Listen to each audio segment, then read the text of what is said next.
and Muhammad's talking about medical ethics. Yeah. Okay. And so, but as long as that's we're allowed to do that, but it's, as long as we're tackling the question of ethics in Islamic law, so each person has to tackle that thing. Yeah. I'd say that. That's so you've got to have that thread that links all of your 4 bits together. Each topics is a case study in ethics. That's what you're looking at, which is fine. You've got 4 case studies. But what do those case studies tell us now as a group who are going to be listening about your understanding of ethics in Islam? It should tell you there's a big problem, that there is no philosophical ethics in Islam. And you'll show it through your case study. She'll show it on homosexuality. You'll show it on slavery. Yeah, that's the crux of it. You need to have that narrative. Just be clear. That narrative needs to be kind of repeated and concentrated upon, because it may be obvious, it may be apparent. Somebody can just say, oh yeah, the Quran says this on homosexuality, but they need to actually say. You need to be saying it repeatedly. That's how you connect back constantly. And you need to be making sure you agree before you're saying the same thing. You might say something and then Nafisa comes along and actually contradicts the group.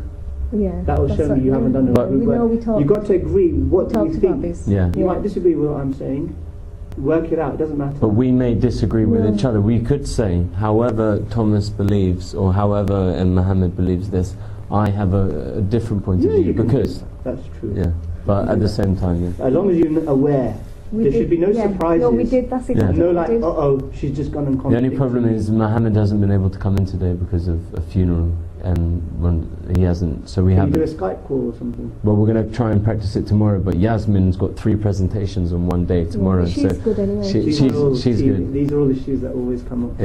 But she's. But we've done. She's done okay though. We've done a good thing. Been through her. And so obviously, I mean, because you were talking about slavery, you had some really good bits about ethics, but then there was a lot to do with the history of slavery. History you should cut out, because you've only really got 7 minutes. I know. So you need to cut out history, otherwise you're going to... No, but then do you know what? I haven't included what Imam Shafi and the Maliki's view is. Shall I include that? Because I'm going to delete a slide which isn't necessary. How many slides do you have? I have 7 slides. 7. You know where you're going to do a minute per slide. Yeah, I know. That's the thing. A slide is 5 minutes. I've only got 3. No. It's gonna take me a good 8 minutes. I've worked it out. But a slide, to read through a slide and explain it to the group, will take you 5 minutes per slide. Some of them, so you'll have to even rush. You'll have to rush them through. I did try to convince Thomas to come with me on slavery, but. Oh, what, to join to share slavery? Yeah, but then we could do that. But I've done the work on alcohol.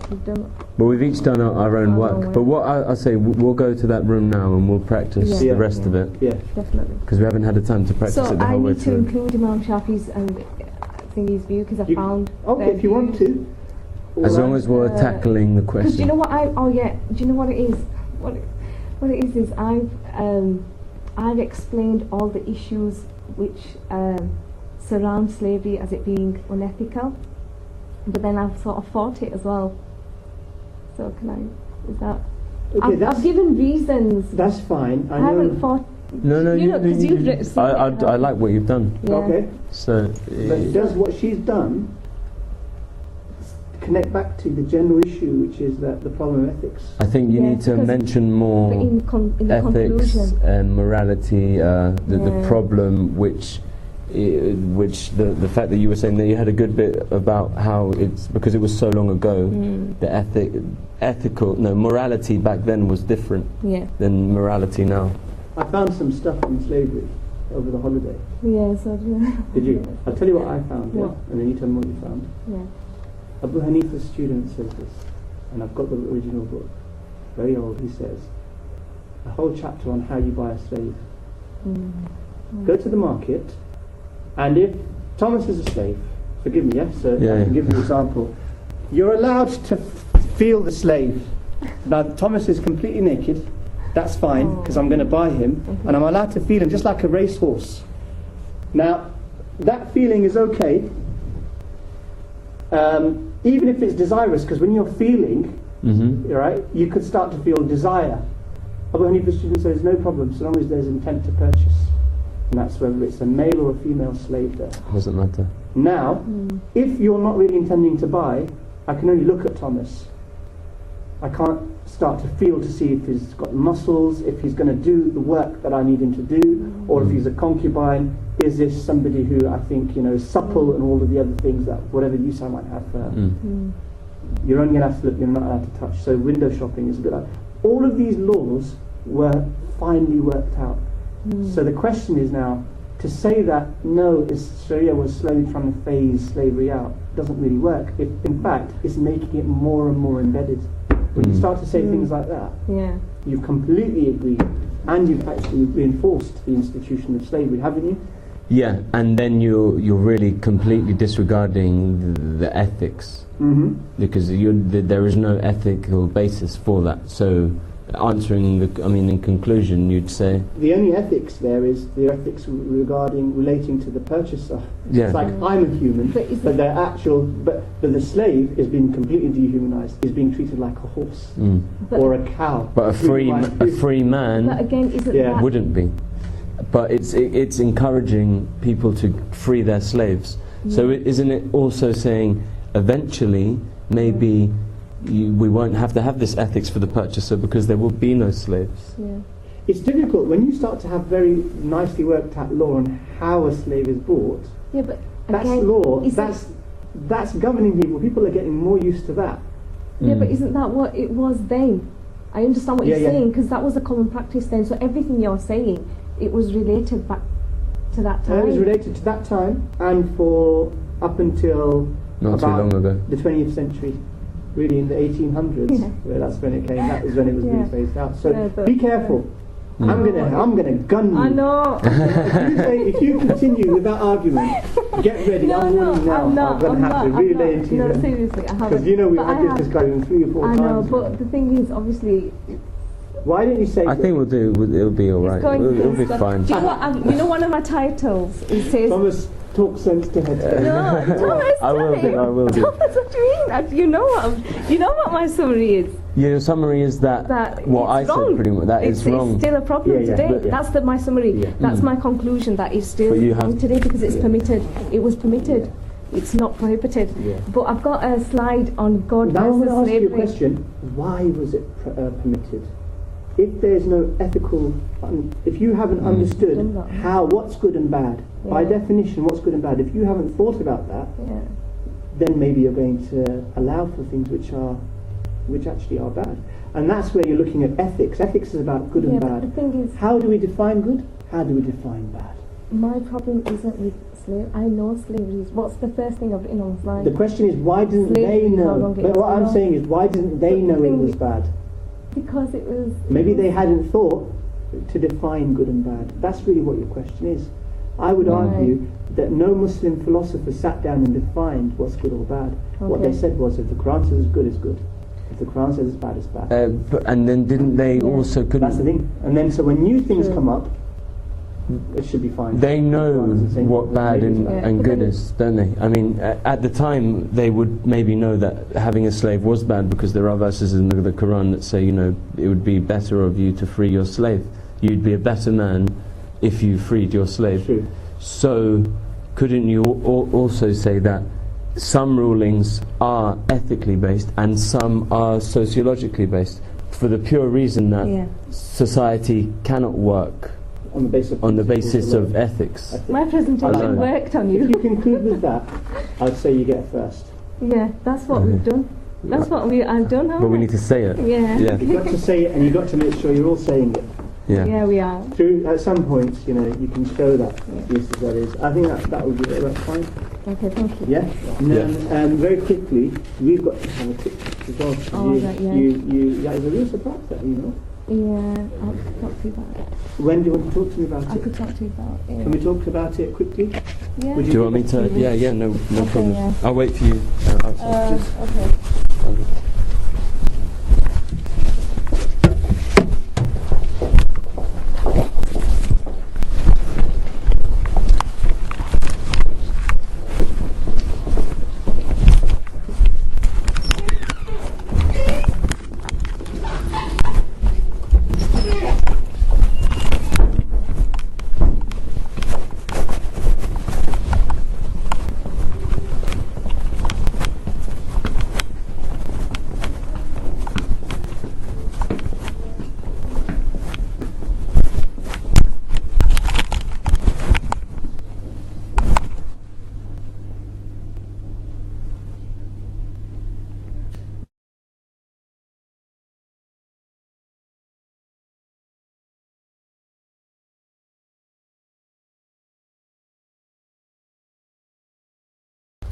to purchase, say, I decide to purchase your pen, you've got to give me that pen on the spot, and I have to give you the money for it on the spot.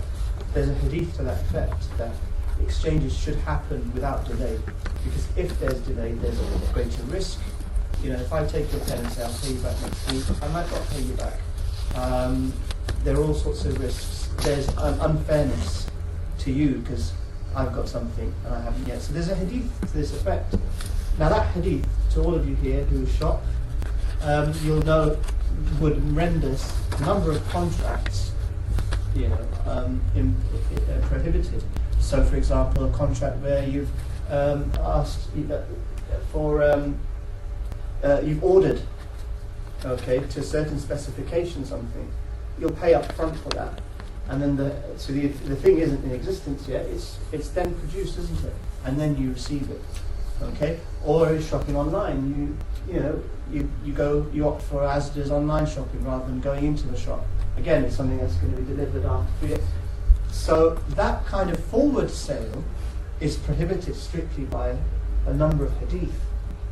So what the jurists did was they said, fine, generally forward sales where the exchange hasn't happened on the spot, are prohibited.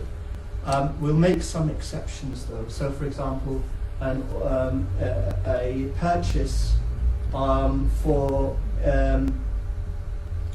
the kind of purchase where you're ordering something, okay?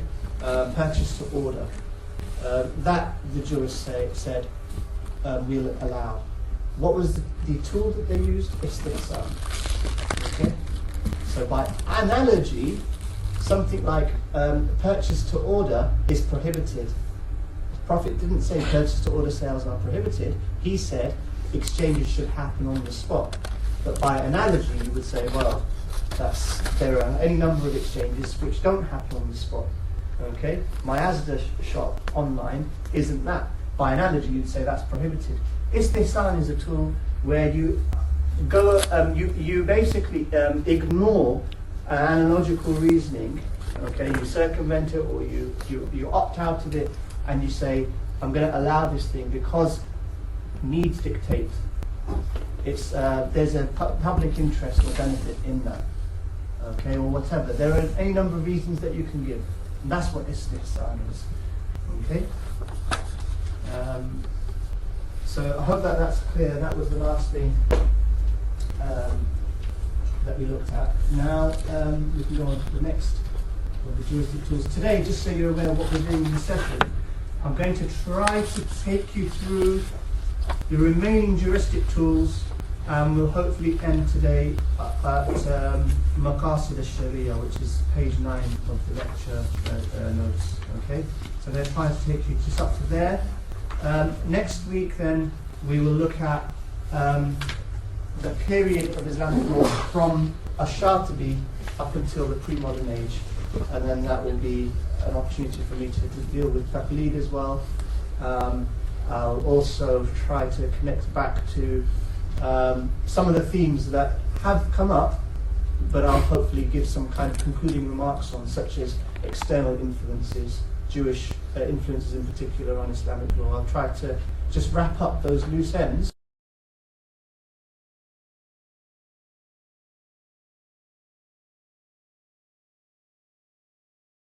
Schools and the other law schools, they unanimously agree that intoxication is prohibited. Mm-hmm.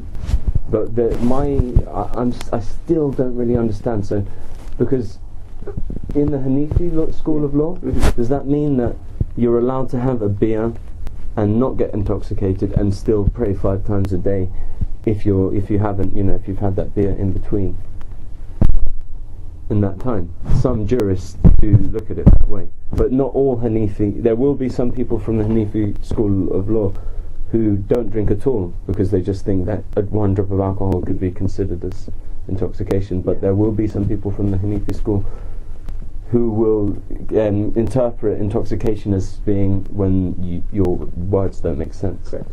Now, the way to distinguish the two, you've got to look historically at 2 camps. The ones who prohibit it absolutely, even small drops, they really appear about 200 years ago. The school is about 1,200 years old. They're a new generation of Hanafis, and they're Hanafis who maybe have been influenced by other schools. Okay. With globalization, with meeting other scholars, the world became a smaller place around 200 years ago. And even in the last 20, even smaller. In the last 20, but if you think in the last 200, because that's the first real moment of globalization. You've got people, there are colonialists going around, meeting ships going around the world. Going everywhere. Not new technology, with the Industrial Revolution facilitated contact. So now, just in terms of Islamic law, schools would have come in more contact with other schools. Jurists would have had debates. This new kind of group of Hanafis decided we're going to go against our old the positions of our teachers, and we're going to adopt a more hard line of position, which will bring us in line with these other schools. Because you could say that's a bit, not peculiar if it came in 200 years ago, but if it came in now, with all of the, you just have to walk outside and see an advert for, alcohol. Yeah. You'd think that. Well, what was it? I think it's only speculation. I think that the Hanafi school is primarily in the subcontinent, so India at that time. I think that they may have seen colonialists drinking, and with everything, when you're colonized, you reject everything that they bring. I think that they may have rejected alcohol completely, because among other things they would have rejected from the Quran, first from the Quran, but also you're seeing, we don't want to imitate these colonialists, vile creatures. All of those things would have been going through their minds, the ulama especially. And there was that story with Harun al-Rashid. Harun al-Rashid. There's a couple of pronunciations I need to ask you. That's a good idea before, he attempted to outwit the wise. What's that story? Is that? No, go on. That's all I remember from watching this video. It was Harun al-Rashid, and he attempted to. There was a story, and he went up to them. Went up to him and thought that he could get the right. Thought that he could, outwit him. Yeah. Outwit this wise old man. Yeah. And he did it. I'll find out about that. Find out about that. Is it related to this alcohol issue? Well. I think it's not related to the alcohol issue. Well, this is. I'll carry on. So, how do I pronounce khamr? Khamr. Yeah. And you've got kha in Spanish, haven't you? Khamr. Yeah. So you got so it's khamr. And intoxication, which is sakar. Sakar. Yeah. Sakar. Yeah. And sakar is intoxication. Yeah. And so. But listen, how are you going to connect all of this with the bigger question of ethics? Well, the last thing as well is the timelessness of Scripture. Yeah. I think I can mention that, and I can say that, for example, let's say if Muhammad had lived over 300 years, perhaps other customary practices would have either been prohibited. Because we can see that from the beginning, Scripture validated customary practice, because in Jahiliyyah the dowry was already and they made the dowry an obligation. So we could, let's say Muhammad had lived for 300 years, perhaps there would have been more prohibitions or more values. So that raises an ethical question for a Muslim today, living today. So that's how I tie it in first. But then the ethics is, first off, they need to understand. One needs to understand where it is mentioned.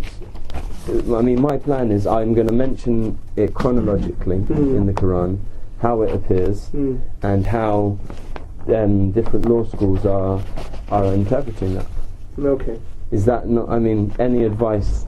Because the question is the problem of ethics. The problem of ethics. So why is ethics a problem in Islamic law? Because it's difficult to work out if prohibitions are moral or ethical or some sociological, maybe. Are they just purely legal? And the big questions arise when you look at things like slavery and how it was incorporated in Islamic law. it's very unethical. I know one of your group is looking at slavery. Yeah. Well, and remember, bear in mind that that's where the question arises. The question comes from issues like slavery. And I'm saying, if there are apparently very unethical things that Islamic law has sanctioned, like slavery, is it justified to say Islamic law is primarily moral or ethical? Or is it really just a pragmatic law that was, like this thing I was saying about scripture? Yeah, exactly. Customary practices. Yeah, customary practices. So you've got to work this into that bigger question. You can't just be a survey on alcohol. That's Otherwise, it'll be, when people listen to your group, yours will be a little disjointed. It'll be disconnected. Yeah. Like, okay, that's great. You've covered that, but how does it tie in with what everyone else is talking about? That's why you need to really make sure that you sit with your group and say. I'm always tying in ethical. Yeah. Tying in the ethical issues. And I've tried to mention the. I mean, there are some issues, like you could say that the Hanafis are more interested in ethics in terms of their prohibition, in terms of their understanding of alcohol, because they're saying intoxication is a problem. It's immoral to be intoxicated because there are moral, social issues that come out of intoxication. When a school says completely prohibited, is that from an ethical perspective? Or something else going on. Like the Shiites. Like the Shiites, or even the Shafi'is, they've completely banned alcohol. Why would you completely ban alcohol? Even though there are phrases, verses which clearly phrase it. Why would you completely? Maybe it's not because of a moral position that you have. Maybe there's some other thing. Maybe you're thinking from a sociological point of view, we need to ban this completely because people won't control themselves. That's sociological. That's you as somebody thinking, look, there's going to be a social problem here. It's not from a moral point of view, necessarily. So you could look at some of those things. So it depends. Yeah, but generally I want you as a group to work out, can you identify a system of ethics in Islamic law or not? Yeah. In the kind of legal rulings that I've been presented to you, is there an ethical framework there that ties the different positions together or not? And if it is the sociological framework that they're looking at from, you could even say that that's more kind of verging on not dictatorship, but verging on one man saying what is right and wrong. Correct. Which isn't what the Quran. It's not democratic because it's elite. It's an elite by the scholars, rulers saying that this is what you're going to do, this is what you're not going to be able to do.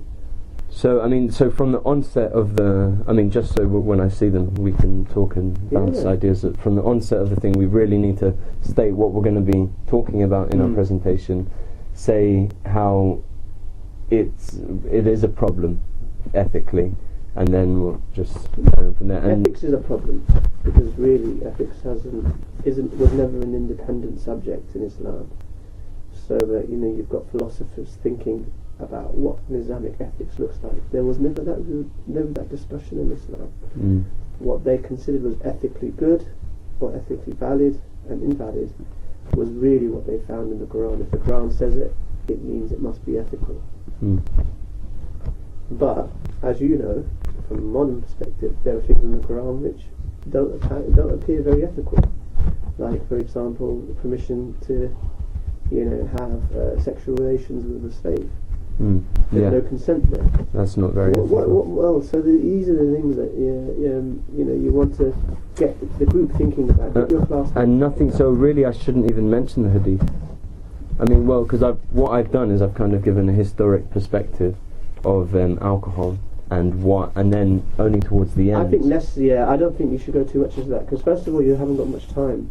Are there 3 of you in the group or 4? So there's me, Mohammed, Narik and Yasmin, so there's 4 of us, so that's 7 minutes each. It's meant to be half an hour. Okay, so you've got to be careful. So I'll cut out all the hadith. I think so. You just want to really keep it very short and to the point, looking at whatever's relevant to ethics in the law school. You need to really sit back and think yourself, look, based on the discussion we've just had, what point do you want to get across?